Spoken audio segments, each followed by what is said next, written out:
जानापा पर्वत पर महर्षि जमदग्नि संध्या काल की पूजा करने बैठे थे। उनकी पत्नी रेणुका नर्मदा तट पर जल लेने गई थी।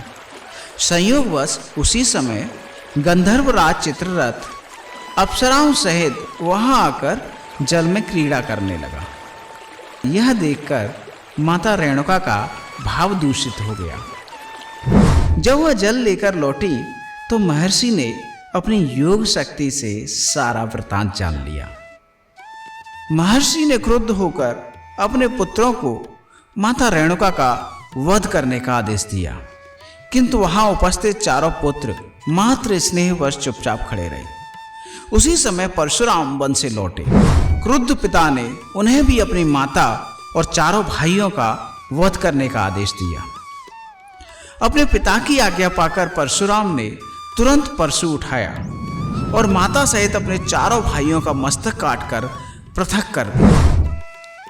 क्रोध शांत होने पर महर्षि जमदग्नि ने परशुराम से वरदान मांगने को कहा।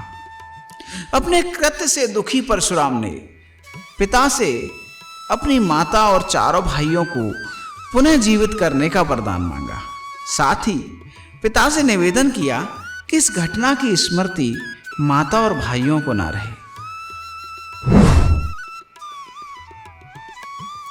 तब महर्षि जमदग्नि ने माता रेणुका और चारों भाइयों को जीवित कर दिया और वे सभी इस घटना को भी भूल गए।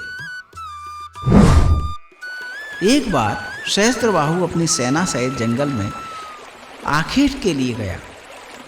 दिन भर की थकान और प्यास से परेशान राजा महर्षि जमदग्नि के आश्रम पहुंचा। महर्षि ने राजा और उनकी सेना का यथोचित स्वागत किया और सभी को सुंदर स्वादिष्ट भोजन कराया। सहस्त्रबाहु महर्षि की इस व्यवस्था को देखकर आश्चर्यचकित हो गया। उसने महर्षि से पूछा कि आपने इतनी बड़ी सेना को भोजन कैसे कराया। तब महर्षि जमदग्नि ने बताया कि देवराज इंद्र ने कामधेनु गाय उन्हें प्रदान की है, जो समस्त मनोकामनाओं को पूरा करने वाली है।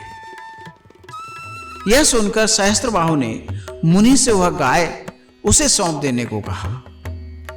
मुनि ने उसके प्रस्ताव को यह कहकर अस्वीकार कर दिया कि कामधेनु गाय आश्रम की व्यवस्था के लिए है।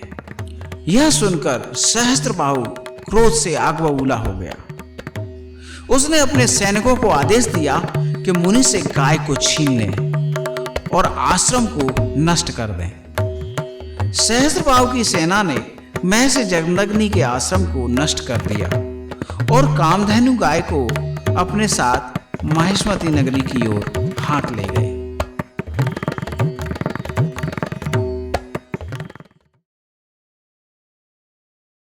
परमवीत राग क्षमा मूर्ति ब्राह्मण श्रेष्ठ ऋषि के नेत्रों से आंसू भर आए, पर वे कुछ बोल ना सके। चुपचाप श्री भगवान के ध्यान में बैठ गए।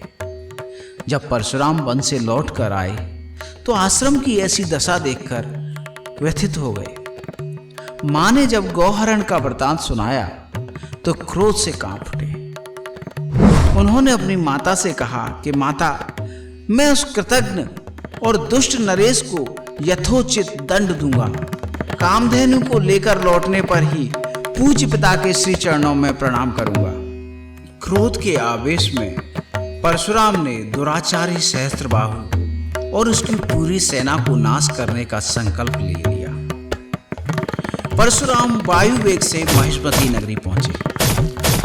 वहां सहस्त्रार्जुन और परशुराम के बीच घोर युद्ध हुआ। भृगुकुल शिरोमणि परशुराम ने अपने दिव्य परशु से दुष्ट अत्याचारी सहस्त्रबाहु अर्जुन की हजारों भुजाओं को काट दिया और उसका सिर धड़ से अलग कर दिया। सहस्त्रबाहु अर्जुन की मृत्यु के पश्चात उसके 1000 पुत्र युद्ध छोड़कर भाग गए। परशुराम कामधेनु को लेकर आश्रम वापस आए और श्रद्धापूर्वक अपने पिता के चरणों में प्रणाम किया। पिता ने कहा कि ब्राह्मण का सर्वोपरि धर्म क्षमा है। राजा की हत्या करना एक ब्राह्मण की हत्या करने के बराबर है। इसके लिए तुम्हें प्रायश्चित करना होगा। पिताजी, प्रेम पूर्वक स्वागत करने वाले तपस्वी ब्राह्मण की गाय बलपूर्वक छीन लेने वाले नराधम और परम पातकी का वध पाप नहीं है। फिर भी मैं आपके आदेश को शिरोधार्य करता हूँ और मैं इस पाप के प्रायश्चित के लिए अवश्य तपस्या करूँगा। ऐसा कहकर परशुराम भगवान शिव की आराधना करने के लिए कैलाश पर्वत की ओर चले गए।